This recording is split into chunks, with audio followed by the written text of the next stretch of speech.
Welcome back to Success Skills for Christian Students. As I mentioned previously, we're discussing leadership and soft skills within the framework of readiness, relationships, and results. So let's get started with readiness. The importance of readiness is discussed in the Gospel of Matthew, chapter 24, verses 42 to 44. Therefore, be on alert, for you do not know which day your Lord is coming. But be sure of this, that if the head of the house had known at what time of the night the thief was coming, he would have been on alert and would not have allowed his house to be broken into.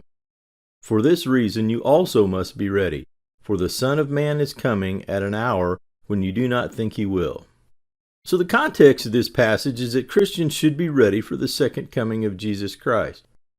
But rather than complacently waiting, we as Christians should be actively involved in God's work in anticipation of Christ's return. And the principle of readiness applies to other aspects of our lives as well. And I discuss readiness in terms of being prepared to handle whatever God sends or allows to come your way. Successful Christians are ready to take advantage of God-given opportunities and to handle occasional trials and setbacks. And my expectation is that you will be ready and that you will continue to grow as a Christian and a leader. To be ready, you must know yourself, you must understand the importance of a positive attitude, you must learn to balance your life and commit to lifelong learning, and you must maintain the proper context. And of course, we're going to go into each of these topics in great detail. So let's begin our discussion with knowing yourself. To take advantage of your opportunities and overcome your challenges, you must truly know yourself. We each have skills and abilities and perspectives that allow us to make unique contributions. And the better you recognize your strengths and your unique ability to make a difference, the more ready you will be to leverage your opportunities and to rebound from occasional setbacks. Knowing yourself means that you are self-aware and recognize your strengths and your weaknesses. Each of us have unique strengths, and we are more effective when we utilize these strengths. And managing your weakness is also critical for your success. When you evaluate your weaknesses, you just might find that an apparent weakness can be overcome by working harder and working smarter. And you'll see God manifest His strength in your weaknesses as well. Another aspect of knowing yourself is to be willing to challenge yourself and step up to activities or responsibilities that stretch you. Doing so will refine your existing skills and help you build new skills. And these new and improved skills will bolster your confidence and provide momentum for further growth. Reflecting on your experiences will also help you grow. An experience is a great teacher if you reflect and learn from your experiences. And finally, reflecting on things that stress you and motivate you can help you identify when you need to take a break or need to change direction. We will discuss using your strengths, managing your weaknesses, and working hard and working smart in this video, and we'll cover challenging yourself, reflection, and recognizing your stressors and motivators in the next video. The better you recognize your strengths and your unique ability to make a difference, the more ready you will be to leverage your opportunities and to rebound from setbacks. A friend of mine has a program he calls the I in Team. You probably have heard that there is no I in Team, but my friend emphasizes that successful teams are those in which all members contribute. In other words, the I in Team means that you use your strengths to contribute to your team. You don't need to be the star, but you do need to use your strengths. The Bible also instructs us to use the gifts that God provides. The Apostle Peter says, "As each one of you has received a special gift, employ it in serving one another as good stewards of the manifold grace of God. Whoever speaks is to do so as one who is speaking the utterances of God. Whoever serves is to do so as one who is serving by the strength which God supplies, so that in all things God may be glorified through Jesus Christ, to whom belongs the glory and dominion forever and ever." Notice that these verses say employ it and do so. We are called to use the strengths that God gives us to accomplish what He calls us to achieve. The first step in using your strengths, of course, is identifying them. Begin to identify your strengths by answering the following questions. What do you think your strengths are? What do your friends say that your strengths are? Ask 3 or 4 friends. What are you passionate about? What do people ask you to do? You can also pray to God and ask Him to reveal your strengths. If you're a student, contact your advisor or counselor to identify resources available to you. And university students can often find resources at the Campus Career Center. And you can ask your mentor what he or she sees as your strengths. Don't forget that as a Christian, God's presence and power in your life is a divine strength. And finally, a list of strength assessment providers is available in your application workbook. Take some time to discover your strengths and be sure to write them down. So once you know what your strengths are, leverage those strengths and use them to help yourself and to help others. For example, if you've got a strength in communication, communicate. Consider writing some content for your school's website, or start your own blog, or enter a public speaking competition. Think of it like this. Creating opportunities to use your strengths will allow your strengths to create opportunities for you. You say, okay, Kerry, what does that mean? My point is that if you write content for your school's blog, for example, that's a great networking opportunity for you and may lead to some internship opportunities. Plus, it's going to look great on your resume, and that can make you more competitive when it comes time to apply for scholarships and jobs. And finally, keep in mind that the strengths you have are not necessarily just for you. Use your strengths and abilities that God has given you to further His kingdom and to bless others. And as we've discussed, in addition to our strengths, most of us have a few weaknesses that we can improve upon. As Christians, we should understand that God can manifest His strength through our weaknesses. The Apostle Paul states, "And he said to me, My grace is sufficient for you, for power is perfected in weakness. Most gladly, therefore, I will rather boast about my weaknesses, so that the power of Christ may dwell in me." And as you experience God's power in your weaknesses, you will gain greater confidence in Him. And as your confidence in God grows, He will use you for greater and greater works. To begin identifying your weaknesses, ask God for insight and answer the following questions. What do you think your weaknesses are? What do your friends say your weaknesses are? Ask 3 or 4 of your friends who you can really trust to give you their honest opinion. What do you try to avoid doing? Because we often try to avoid areas of our weakness. And what has caused you to fail to complete a task or perform at a high level? And what has caused problems in your relationships? Now, these are tough questions, so be honest with yourself. And remember, we're trying to identify our weaknesses not so we can have a list of things that we don't do well, but rather to give us a framework for improvement and to move forward. We need to think of ourselves as a work in progress. We may not be where we want to be yet, but we are improving, and our goal is improvement, not perfection. So here are some steps you can follow to help you manage your weaknesses. Identifying your weakness is the first step in managing that weakness.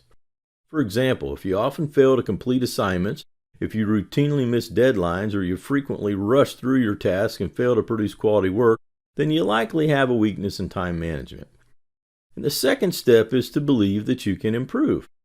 Third, find some resources such as books or online videos or an in-person seminar and learn what others are doing to manage the same weakness. Then you can use your resources to create a plan to manage your weakness. Define the impact by answering this question: how will improving this weakness benefit me? And to stay motivated, regularly refer back to this impact statement. And of course, creating your plan is important, but you really must implement that plan and periodically assess your progress. Even small improvements are good and indicate that you're making some progress. Be sure to celebrate your progress and don't be discouraged if the process takes a while. And always remember that as a Christian, you can ask God to equip you to overcome your weaknesses. When God commissioned Moses to tell the Pharaoh to set the Israelites free, Moses worried a lot about his inability to communicate. But God told Moses and his brother Aaron that he would equip them and tell them what to say. In Exodus chapter 4, verse 15, God said, "You are to speak to him and put the words in his mouth, and I, even I, will be your mouth and his mouth, and I will teach you what you are to do." Furthermore, to help Moses overcome his perceived inability to speak, God used Aaron to speak for Moses. "Moreover, he shall speak for you to the people, and he will be as a mouth for you, and you will be as God to him." And you too can manage your weaknesses by letting someone else cover for you. For example, assume you're an officer for a club at your school, and your club is to plan an event and present that plan to teachers and fellow students. If you're a great planner but have a weakness in public speaking, help develop the plan and let another officer present it. Work closely with that other officer to develop your communication skills and commit to giving a presentation in the future. As you're working on your weaknesses, recognize a very important point that some weaknesses may be overexpressed strengths. For example, my weakness of perfectionism is rooted in my strength of striving to produce quality outcomes. My competitiveness can also be overexpressed to the point that I sometimes focus more on results than on relationships. And this tendency can be quite a weakness in relationships. So be sure to reflect on your weaknesses and identify when you're diminishing your effectiveness by doing too much of a good thing. And please understand that sometimes an apparent weakness and ability may be overcome with hard work and/or by learning new skills. I've seen many young people who felt they had a weakness holding them back or preventing them from overcoming an obstacle discover that that weakness represented the need to work harder and smarter. And as a Christian, God will empower you to do what He calls you to do, but relying on God does not exempt us from working hard. King Solomon tells us, whatever your hand finds to do, do it with all your might. And as I mentioned earlier, I received a D in my freshman chemistry course.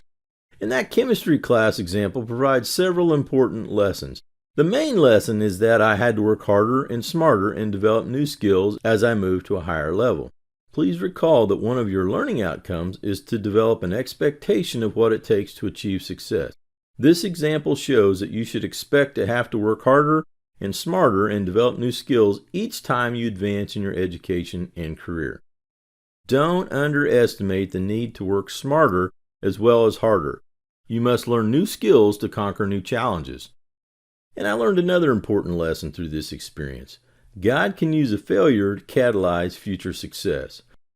The class that I thought would end my college career caused me to reflect on my performance, identify my real limitations, and create a strategy for moving forward.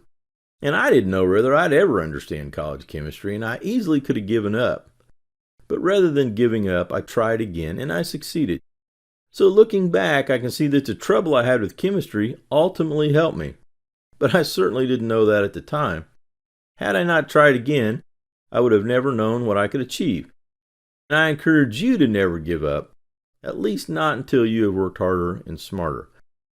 You certainly will encounter new challenges as you progress into new phases in your life. But once you know yourself and understand your abilities, and as you call on God to strengthen you, you will be ready to conquer increasingly difficult challenges. Now you may be thinking, well, what if I'm working harder and smarter, but still struggle? If you find yourself in this situation, ask God what He's trying to tell you. Struggling despite your best effort illustrates the importance of knowing your strengths and knowing God's will. An area of interest or activity may not align with an area of strength, and it may not align with God's plan for your life. So here's an example. I've taught and mentored many students who wanted to go to veterinary school. The admission requirements for vet schools, of course, are very, very high. So the stark reality is some students who intensely want to get into veterinary school sometimes lack the grades necessary for admission. And this can be very disappointing, but this reality requires the students to change their plans and seek another career. And of course, many students see this change as a failure, but this change is not a failure. It demonstrates a need to align your effort with an area of strength according to God's will. And I've seen several students go on to have very successful careers in other fields. God tells us in Romans 8:28 that He will cause all things to work together for good. Stay faithful. God will work out His plan in your life. For we each have skills and strengths in some areas, but not in all areas. So if you really feel confused by your struggles, seek God and He will tell you what to do. You can pray, Father God, please reveal your will to me and guide me in the direction you want me to go. You may learn that your struggle is designed to help you grow where you are, as in the case of my college chemistry. Or God may lead you to change direction, as we saw for the students who lacked the grades to get into vet school. If you're a student, be sure to align your academic major and your career goals with your strengths. And to help you evaluate your options, You can talk to your parents, your teacher, your pastor, and your mentor for advice. The assessments we referred to earlier can help you identify your strengths and career options, and as I said, many of those are available at University Career Center. We'll talk more about this later in the course. Let's end our discussion here, and we'll pick up with challenging yourself in the next video. Thanks for watching this video. I hope you've taken some great notes and have gotten some new ideas and insights. Now let's take a moment to discuss the next steps you will take to make the most out of what you are learning. First and foremost, prayerfully meditate on the scripture used in this video. Ask God to help you understand His Word and to show you how to apply it to your life. Next, review your learning outcomes so you understand what you're supposed to be learning. Review the supplemental material that I've provided and then complete the activities in your application workbook. Don't be surprised if you need to watch this video again or review the book as you work on the activities. Next, reflect on what you are learning. Ask yourself, what do I know now that I didn't know before? What do I need to do differently? What am I doing now that is helping me grow as a leader? What do I need to stop doing? What do I need to start doing? What do I need to do more of or less of to further develop my success skills? And then, of course, you need to apply what you are learning. You certainly don't need to wait till the course is over to benefit. Put your new knowledge and skills to use right now. And as always, please don't hesitate to contact me if you have any questions or comments. And I look forward to sharing more great content with you in the next video. I want to sincerely acknowledge the Lockman Foundation for allowing me to use the New American Standard Bible for my scriptural citations.